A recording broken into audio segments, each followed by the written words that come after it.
Roll the dice.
So noisy you.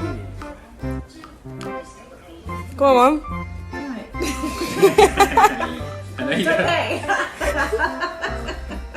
I know you got Achoo.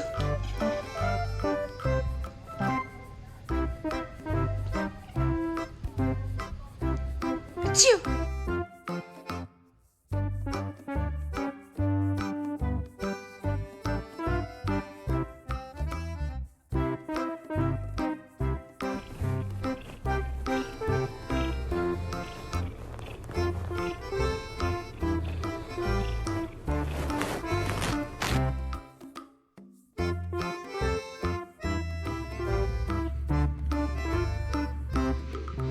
Hi, Juju.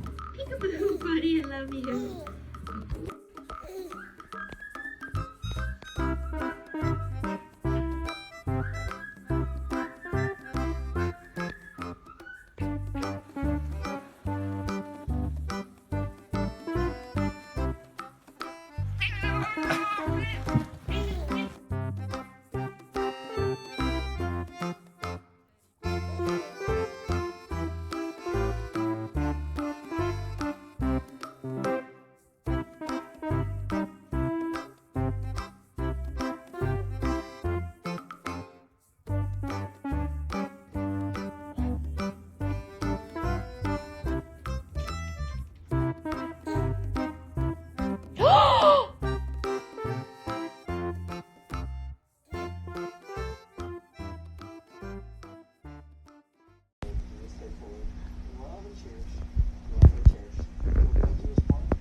What you doing?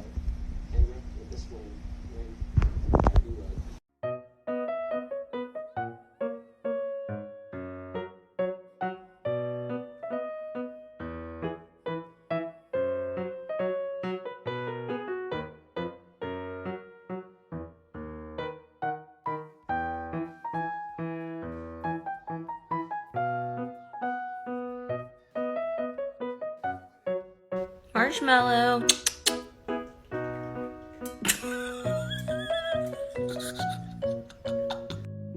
Gregory.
Dear my beloved audiences, today I want to tell you a story which is called Ekko in the Snow.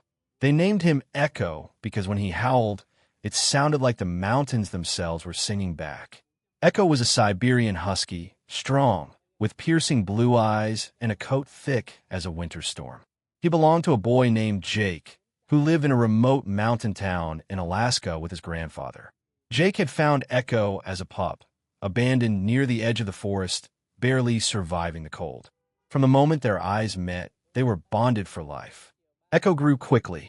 He was playful, intelligent, and had boundless energy. He could outrun the wind, leap over fallen trees, and pull a sled faster than any of the older dogs in the village. But more than anything, he loved Jake. Wherever Jake went, whether fishing, exploring, or just sitting on the porch, Ekko followed.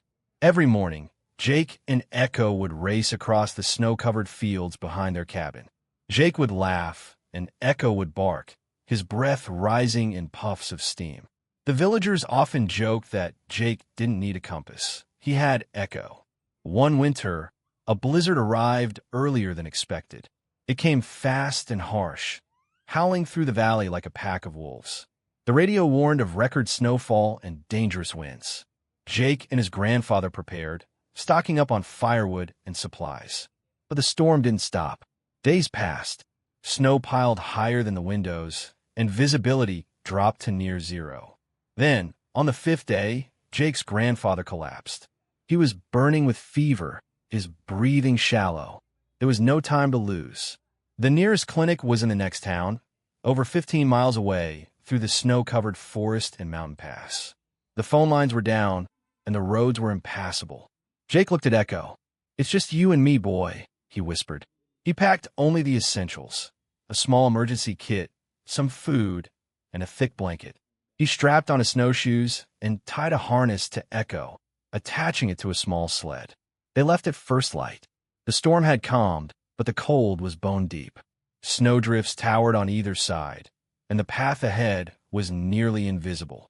But Ekko charged forward, ears up, nose down, navigating the terrain like he had done it 1,000 times. Hour after hour, they pressed on.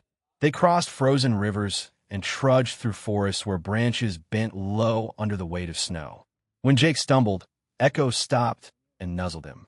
When the cold bit too hard, Ekko laid beside him, sharing his warmth. As night approached, the sky turned dark and heavy. Jake was exhausted, but Ekko kept pulling, his muscles straining with every step. They had to make it. Then, in the distance, lights, faint at first, like stars through a fog, but growing brighter. The edge of town. Jake fell to his knees, sobbing with relief. Ekko barked and howled, long and loud, a call for help. People ran from their homes, rushing to Jake. He pointed back toward the mountains. "My grandfather, he's sick. He needs help." By morning, a rescue team had reached the cabin by snowmobile. Jake's grandfather was alive. Weak but alive. Ekko was hailed as a hero. The town newspaper printed his story with the headline, "Husky Saves Family in Winter Storm." Ekko didn't understand the fuss. He only knew Jake was safe, and that was all that mattered. Years passed. Jake grew up, went off to college, and became a mountain guide. But whenever he returned home, Ekko was there, older now, his muzzle gray, but his spirit as fierce as ever. On a quiet spring morning, Ekko passed away peacefully in his sleep, lying under the porch where he used to watch the snowfall. Jake buried him under the old pine tree, the one where they used to race past every morning.